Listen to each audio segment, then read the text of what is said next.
కి స్వాగతం. ఈ రోజు వార్తల్లోని ముఖ్యాంశాలు. ఇజ్రాయెల్ ప్రధాని నెతన్యాహు వస్తే అరెస్ట్ చేస్తాం. న్యూజిలాండ్ ప్రధాని ప్రకటన.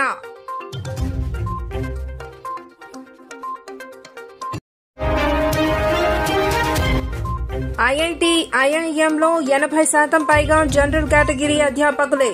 ఎస్సీ, ఎస్టీలు చాలా తక్కువ. ఆర్టీఐ డేటా వెల్లడి. ఉత్తరప్రదేశ్లోని సంబాల్ను సందర్శించడానికి రాహుల్ గాంధీ, ప్రియాంక గాంధీ వెళ్లడానికి ప్రయత్నించగా దేశ రాజధానిలో నెలకొన్న ఉద్రిక్త పరిస్థితులు.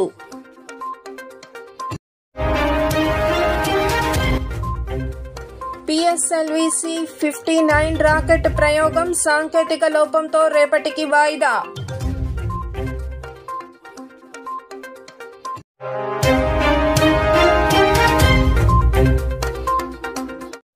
ఇజ్రాయెల్ ప్రధాని నెతన్యాహు తమ దేశంలోకి ప్రవేశిస్తే వెంటనే అరెస్టు చేస్తామని న్యూజిలాండ్ ప్రధాని క్రిస్టోఫర్ లక్సన్ ప్రకటించారు. అంతర్జాతీయ క్రిమినల్ కోర్టుకు తాము మద్దతిస్తామని ఆయన సోమవారం ఒక పత్రికా సమావేశంలో తెలిపారు. అంతర్జాతీయ న్యాయ వ్యవస్థ పట్ల తమకు నమ్మకం ఉందన్నారు.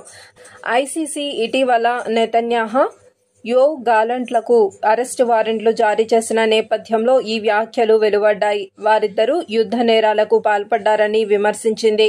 గత 13 మాసాలుగా గాజాలో ఇజ్రాయెల్ మారణ హోమం సాగిస్తుందని, వేలాది మందిని పొట్టన పెట్టుకుందని, ఇవన్నీ మానవాళికి వ్యతిరేకంగా చేపట్టే యుద్ధ నేరాల కిందకే వస్తాయని విమర్శించింది. పాలస్తీనియన్ల రక్షణకు పిలుపునిస్తూ న్యూజిలాండ్, ఆస్ట్రేలియా, కెనడాలు సంయుక్తంగా ఒక ప్రకటన జారీ చేశాయి.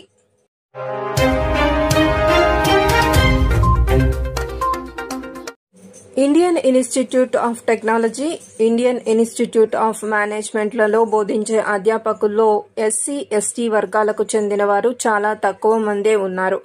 వీటిలో దాదాపు 80% పైగా జనరల్ కేటగిరీకి చెందిన అధ్యాపకులే బోధిస్తున్నారని RTI2 ఇన్ఫర్మేషన్ సమాచారం ద్వారా వెల్లడైంది.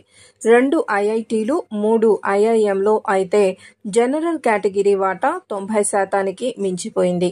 మరో 6 ఐఐటీల్లో, 4 ఐఐఎంలో జనరల్ వాటా 80 నుంచి 90% మధ్య ఉందని సమాచార హక్కు ద్వారా అందిన సమాచారం తెలియజేస్తోంది. ఈ ఏడాది సెప్టెంబర్ వరకు ఐఐటి, ఐఐఎంల సంస్థల నుంచి తీసుకున్న సమాచారం మేరకు ఈ విషయాలు వెల్లడయ్యాయి. కాగా ఐఐటి, ఐఐఎంలతో పాటు ఇతర విద్యా సంస్థల్లో అధ్యాపకుల పోస్టుల కోసం కేంద్రం రిజర్వేషన్లను కల్పించింది.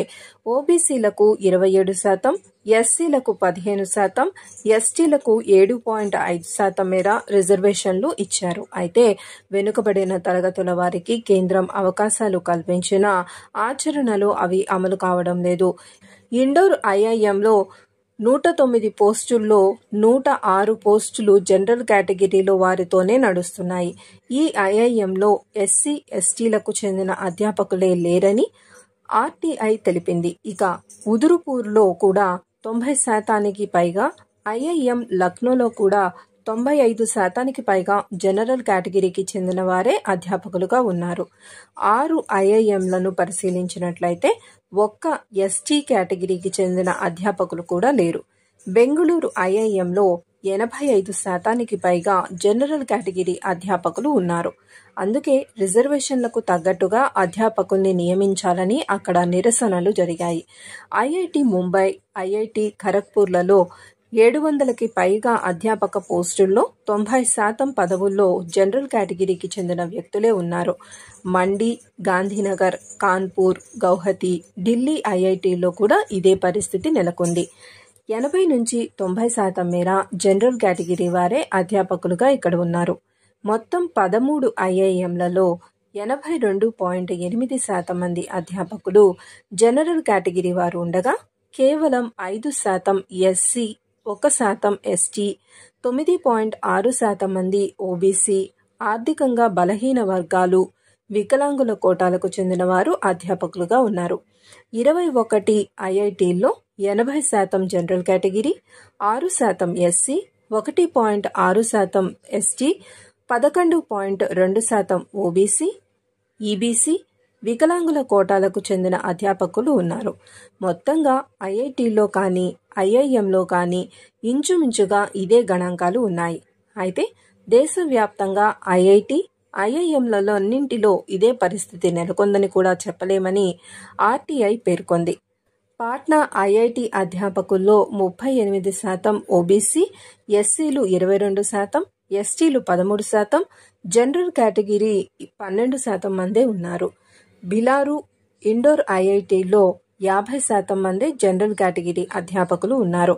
జమ్మూలో 51% general category, 19% SC, 5% ST, 23% OBC, 2% ఇతర కేటగిరీలకు చెందిన వారు అధ్యాపకులుగా ఉన్నారు. 7 ఐఐఎంలో 256 అధ్యాపక పోస్టులు ఖాళీగా ఉన్నాయని ఆర్టీఐ డేటా తెలిపింది. ఈ పోస్టుల్లో ఓబీసీ కేటగిరీకి చెందినవి 88, 54 ఎస్సీ, 30 ఎస్టీ కేటగిరీ పోస్టులు ఖాళీగా ఉన్నాయి. ఇక ఐఐటీల్లో 1557 పోస్టులు ఖాళీగా ఉన్నాయి. 451 ఓబీసీ, 234 ఎస్సీ, 129 ఎస్టీ పోస్టులు ఉన్నాయని ఆర్టీఐ తెలిపింది.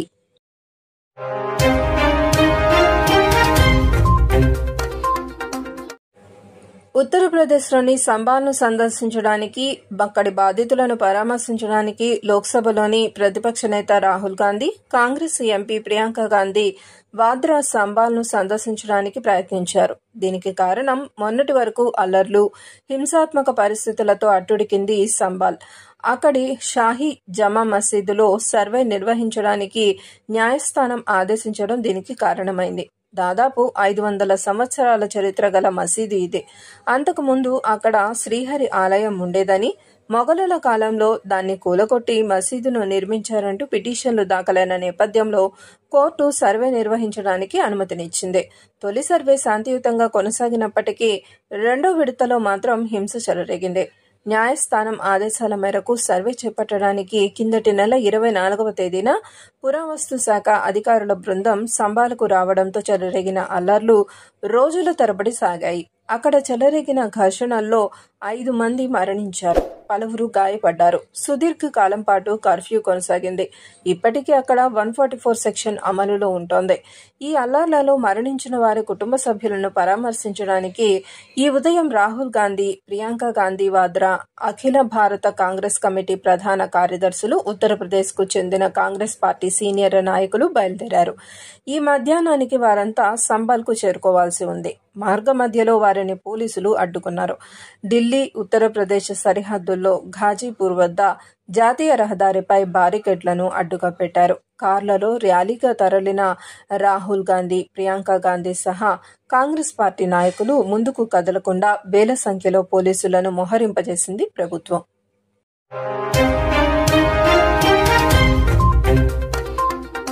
శ్రీహరికోట నుంచి బుధవారం సాయంత్రం 4:08 ప్రయోగించాల్సిన పిఎస్ఎల్వి C-59 రాకెట్ ప్రయోగం వాయిదా పడినట్లు శాస్త్రవేత్తలు తెలియజేశారు. ప్రోబో 3 ఉపగ్రహంలో సాంకేతిక లోపాన్ని యూరోపియన్ శాస్త్రవేత్తలు గుర్తించారు. కౌంట్ డౌన్ సమయంలో శాటిలైట్లో సాంకేతిక లోపాన్ని గుర్తించారు. గురువారం సాయంత్రం 4:12 తిరిగి రాకెట్ ప్రయోగం జరపనున్నట్లు ఇస్రో తెలిపింది.